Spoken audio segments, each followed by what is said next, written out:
Bonjour et bienvenue dans ce premier épisode spécial du podcast Les Re-Remarques, votre podcast fantasy, romantasy et littérature de l'imaginaire. Pour ce premier épisode spécial, nous prolongeons un peu l'automne avant d'être tous et toutes emportés par la vibe de Noël.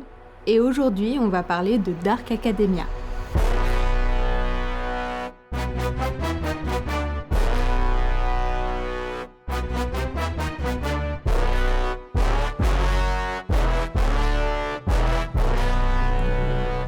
On voit la vibe revenir chaque année en septembre, c'est un peu l'incontournable de la saison avec la tendance au cosy. Du coup, d'un côté c'est plutôt team plaid et chocolat chaud, et de l'autre, café noir, tweed et vent glacial dans la BU. Parce que le Dark Academia, c'est d'abord une question d'esthétique, de look très back to school. Alors personnellement, j'ai toujours fait mes rentrées en short et en débardeur à fleurs et rarement en collant en pull à carreaux et en trench Burberry, mais ça c'est d'avoir vécu à Marseille. Jusqu'en octobre, on supporte bien les t-shirts. Bref, si on devait définir le Dark Academia, c'est un genre qui idéalise le milieu académique traditionnel et d'ailleurs plutôt britannique. On y célèbre une esthétique désuète à base de tartan, de plaid et de tweed, une architecture gothique ou néoclassique inspirée de l'Antiquité, une éducation traditionnelle centrée autour des disciplines académiques classiques, littérature et lettres classiques, poésie, histoire ancienne. En littérature, on met souvent en avant des jeunes gens qui sont justement dans leurs études, généralement brillants mais torturés ou au bord du burn-out académique, qui vénèrent les auteurs classiques ou du 19e anglais et les poètes maudits. Le genre a été poussé par des œuvres majeures et incontournables qui ont nourri cette esthétique. Le cercle des poètes disparus en premier lieu, mais aussi côté littérature contemporaine, par exemple Le Maître des Illusions de Donna Tartt.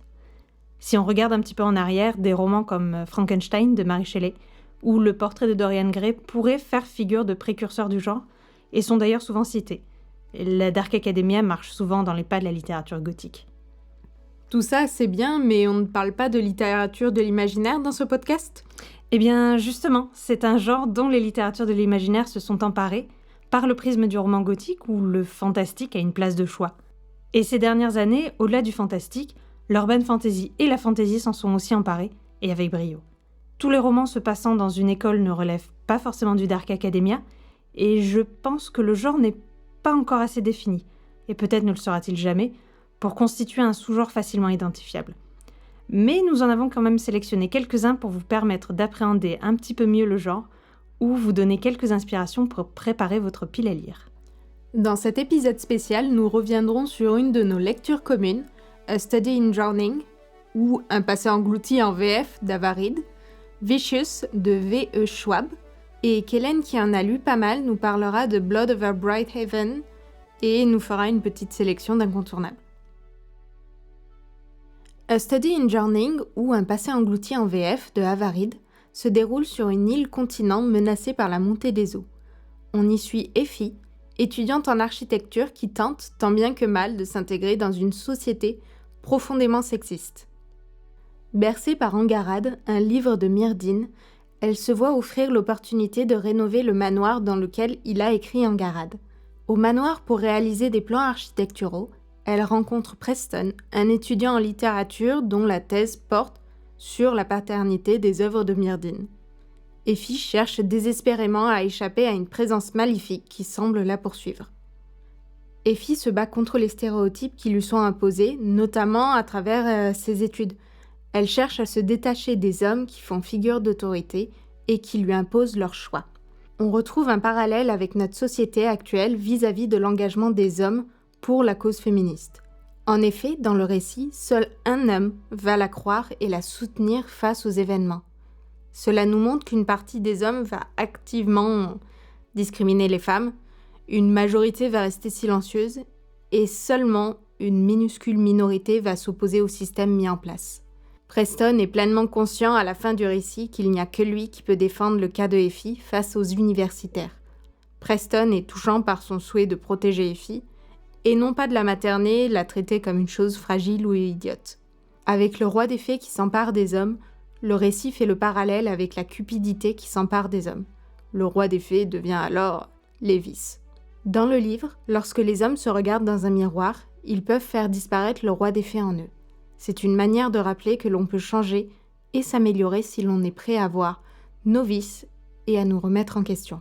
La vérité tomberait sur le corps sans vie de Myrdhinn, telle la terre sur un cercueil.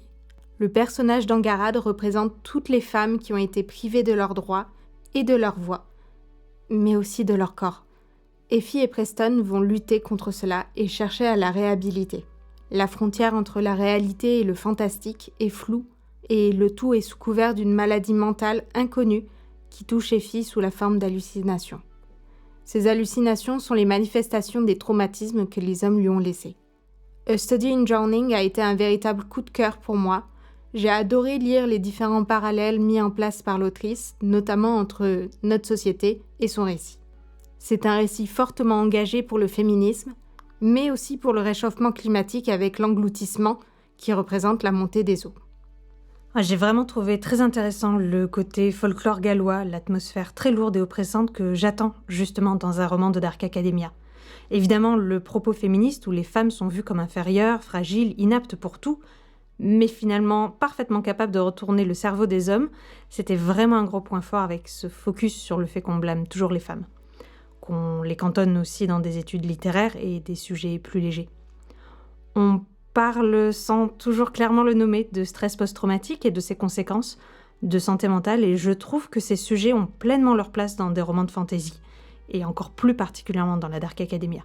On évoque aussi le colonialisme, la xénophobie, des thématiques que je me réjouis de voir de plus en plus régulièrement abordées en fantasy. Le côté romance, alors que je n'aime pas ça, ne m'a pas plus dérangé que ça. C'est un petit peu dans le contrat de lecture dès le début, on sait que de la romance sera présente, je savais donc dans quoi je me lançais. Mais alors, malgré quelques soupirs, parce que c'est parfois un petit peu trop convenu, un petit peu trop cucu, finalement peut-être un petit peu trop Jane Austenien, un petit peu trop roman 19e, mais bon, en même temps, qui suis-je pour juger des personnages à peine adultes ? Le côté fantastique, l'atmosphère glissant vers la folie, la place importante des études et de la littérature notamment, place du coup parfaitement le roman comme un excellent ouvrage de Dark Academia.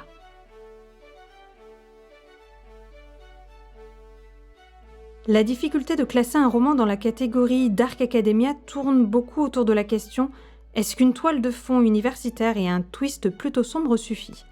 Iris, tu as du coup eu l'occasion de lire récemment un roman que j'avais lu à sa sortie en 2019, Vicious de V.E. Schwab. S'il n'avait probablement pas été qualifié à sa sortie de Dark Academia, le terme n'était pas encore très répandu. Les ingrédients sont pourtant là, une intrigue plutôt sombre, autour de la mort notamment, avec des personnages très gris, une toile de fond universitaire, et pour couronner le tout, une intrigue enquête, ce qui est du coup assez commun dans le genre. Dans Vicious, le lecteur enquête sur l'histoire au travers de la narration. Le récit s'ouvre sur une scène d'exhumation, scène peu commune et surtout dont nous ne connaissons pas les motivations. Chaque chapitre ensuite va effectuer un bond dans le passé afin de découvrir quelle est l'intrigue de cette histoire. Nous découvrons ainsi que lorsqu'un individu expérimente une expérience de mort imminente, celui-ci se voit doté de capacités hors normes. Victor et Ellie sont deux étudiants en médecine qui vont se retrouver à expérimenter leur théorie concernant les EMI, expériences de mort imminente, et les EO. Les EO, ou extraordinaires, est un terme qui rassemble les personnes ayant vécu une EMI et qui se sont vues dotées de pouvoirs fantastiques.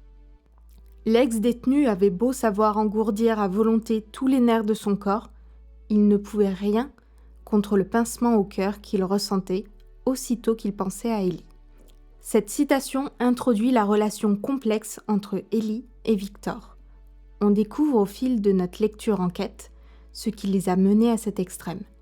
Jalousie, colère, vengeance, rancune sont autant de sentiments qui hantent Victor et qui font de lui un personnage noir et torturé. Jusqu'à la moitié du tome 1, nous ne savons toujours pas ce qu'il est en train de se passer dans le présent. Plus nous approchons de la rencontre entre Victor et Ellie, plus nous rentrons dans une course-poursuite effrénée entre les deux protagonistes, le rythme s'accélère et les détails s'accumulent. C'est un duel pervers entre les deux pour imposer leur point de vue et leur intelligence à l'autre.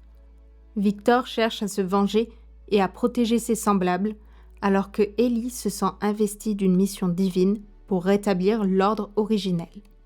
Vouloir affronter un héros faisait-il de Victor l'incarnation du mal ? Victor est pointé du doigt comme étant le méchant et une créature contre nature. Il cherche pourtant à protéger les héros afin de leur permettre de vivre en paix. Pour autant, il ne cherche pas à se faire passer pour le héros, contrairement à Ellie. Le roman se finit en apothéose avec l'affrontement entre les deux hommes. Ellie est un homme de passion, dans le sens où il va manifester ses émotions et sentiments sans retenue.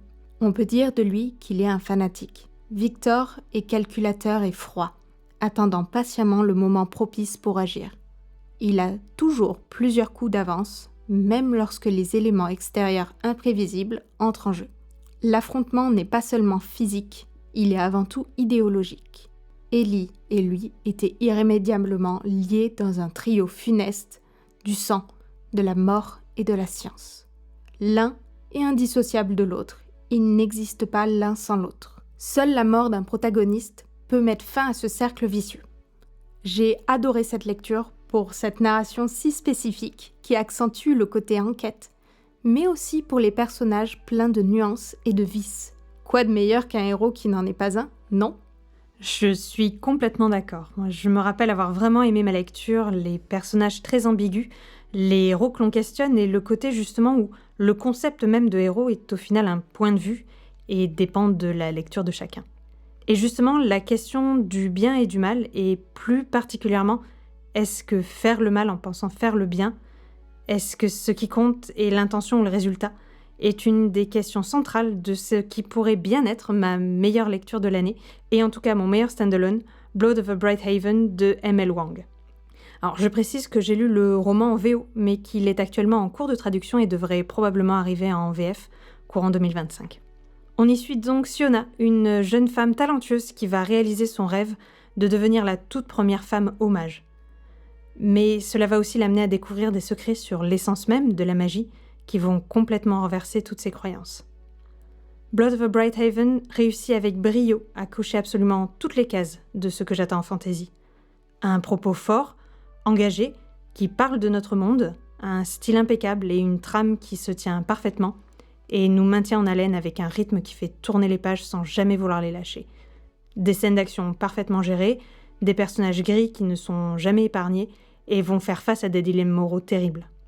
Et tout ça sans compter un système de magie absolument brillant et très original, même s'il pourra être parfois un petit peu nébuleux au début, avec un mélange très intéressant entre science et magie. Mais ce qui m'a peut-être le plus touchée, c'est les thèmes du roman, et notamment le profond sexisme universitaire auquel Siona est confrontée, qui a fait écho à ma propre histoire, mais qui, je pense, touchera beaucoup de monde tant la situation est facilement transposable. Le côté Dark Academia s'installe dans cette première partie du roman particulièrement, autour de l'étude de la magie et des difficultés de Siona dans le milieu universitaire. J'ai aimé ce personnage de femme ambitieuse qui fera absolument tout pour réussir et qui va se heurter systématiquement au sexisme et à la malveillance de ses collègues. J'ai eu beaucoup de tendresse, malgré des moments où j'avais vraiment envie de lui hurler dessus, pour cette femme si prise finalement dans ses propres combats et sa propre storyline, qu'elle ne réalise pas à quel point, malgré sa petite révolte, elle participe à un système oppressif et l'est elle-même. Parce qu'au-delà du sexisme, dans le milieu universitaire, on rejoindra aussi des thèmes plus généraux abordés dans A Study in Drowning, qu'on estime les femmes incapables en tout, mais qu'on n'hésite pas à leur faire porter le blâme quand les hommes estiment qu'elles les tentent. Mais surtout, on abordera dans Blood of a Bright Haven le combat féministe et l'intersectionnalité. Parce qu'on suit une femme brillante, mais fille d'eux, et avec assez d'argent pour se permettre des études, issue du bon milieu, et surtout de la bonne ethnie. En bref, une femme qui, malgré les difficultés qu'elle doit traverser de par son statut de femme, reste privilégiée. Des privilèges dont elle n'a pas conscience, avant de rencontrer Thomil.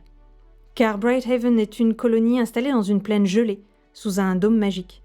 La population originelle alentour, les Quen, dont est issu Thomil, s'y réfugie et s'y réfugie encore régulièrement pour échapper à un mal mystérieux, constituant du coup une population de citoyens de seconde zone, relégués dans des zones, on pourra même parler de ségrégation, où les commodités permises par la magie ne sont pas accessibles, comme elles le sont dans les zones d'habitation des riches. Blood of a Bright Haven parle aussi, évidemment, de lutte des classes et de justice sociale. On y dénonce le colonialisme, la ségrégation. On y parlera de religion, comme justification pour le meilleur comme le pire, et surtout comme outil de contrôle des masses. On parlera aussi d'ambition et d'héritage, des ravages que peuvent causer ceux qui s'y accrochent. Et surtout, on parlera de la poursuite de la vérité et de ses conséquences, avec en filigrane un motif. Faire le mal en pensant faire le bien, est-ce pardonnable ? Qu'est-ce qui est le plus important, l'intention ou le résultat ? Et est-ce que se repentir d'une action aux conséquences désastreuses suffit-il à être pardonné quand on pensait faire le bien ? Que faire lorsque tout notre système de pensée, notre foi, est basé sur un mensonge, ou pire, sur le fait de faire du mal à autrui, même sans le savoir ? Doit-on détruire une foi qui a été déviée par les hommes ? Si la poursuite de la connaissance et de la vérité se fait au détriment de la vie d'autrui, est-ce que cela en vaut vraiment la peine ? Des thématiques, vous l'aurez compris, du coup extrêmement fortes et très chargées émotionnellement. Vraiment, Blood Over Brighthaven est une masterclass en termes de personnages, de ce qu'ils traversent, et nous avec. Je pense pouvoir dire que j'ai rarement lu un livre aussi émotionnellement chargé, qui, s'il répond à ces questions, nous laisse aussi regarder en nous-mêmes, évaluer nos propres limites et nous renvoyer à nos propres privilèges. Je pense que c'est un de ces romans qui nous laisse changer entre le début et la fin, et c'est précisément ce que j'ai trouvé absolument incroyable. Le tout en plus dans un one-shot, ce qui est assez admirable, surtout en fantasy. Si vous pensiez que Babel avait cassé le game vraiment, attendez d'avoir lu Blood Over Brighthaven. Si vous avez aimé A Study in Drowning et que vous auriez voulu un récit un peu plus orienté adulte, avec moins de romance, et aller plus loin dans les problématiques autour justement du sexisme, du racisme, des discriminations, Blood Over Brighthaven est vraiment le livre qu'il vous faut. Je peux aussi que vous le recommander si vous êtes fan de Full Metal Alchemist, le système de magie faisant très joliment écho. Une lecture du coup très dense, très émotionnellement chargée, à faire à vos risques et périls. Nous vous avons présenté quelques titres de Dark Academia, mais il y en a encore beaucoup d'autres, dont certains se cachent peut-être dans vos pales. C'est donc le moment des conseils express de lecture. Et comme elle en a lu pas mal, c'est Kellen qui va s'y coller. Du coup, on se rejoint toutes les deux pour conseiller à celles et ceux qui cherchent de la Dark Academia avec de la romance de lire A Study in Drowning d'Avarid, un français à un passé englouti chez De Saxus. Que conseillerais-tu pour les lecteurs et lectrices qui cherchent de la représentation queer ?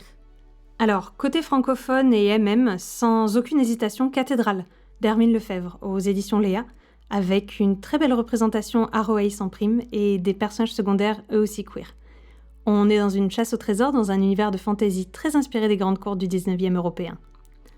En anglais, pour moi, l'incontournable, c'est A Lesson in Vengeance, si on aime les narrateurs menteurs avec une relation saphique, et un côté très thriller.